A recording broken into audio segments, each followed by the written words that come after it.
George Tabor is a retired veteran with 23 years of military service, which allowed him to travel to many places during his lifetime. Between my wife and I, or with my wife and I, we've been to 18 different countries and 48 of the 50 states, including Alaska and Hawaii. Most of my travel was taking place in conjunction with military duties. I managed to make it to Southeast Asia and Vietnam while I was in the first part of my career. Afterwards, we spent 4 years in Germany, well actually about 4.5 years in Germany, and during our time there we traveled all around Europe.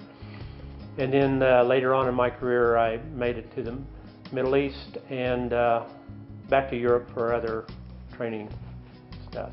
The second time we went to Scotland, I played in a pipe band and we went to play at the World Pipe Band Championships in Glasgow.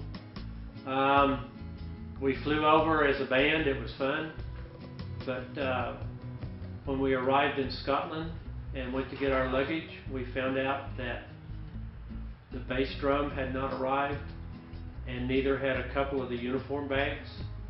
So fortunately, Marge and I rented a car.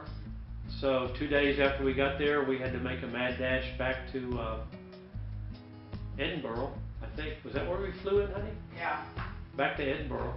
And about midnight, so we could pick up the bass drum and all that stuff, because it finally got there from wherever it went. So we could compete the next day. So that was an interesting thing. Driving in the UK, for those of you who have never done that, number one, you're driving on the wrong side of the road. Number two, you're driving on the wrong side of the car. And number three, you're shifting with your left hand instead of your right. So that's an adventure.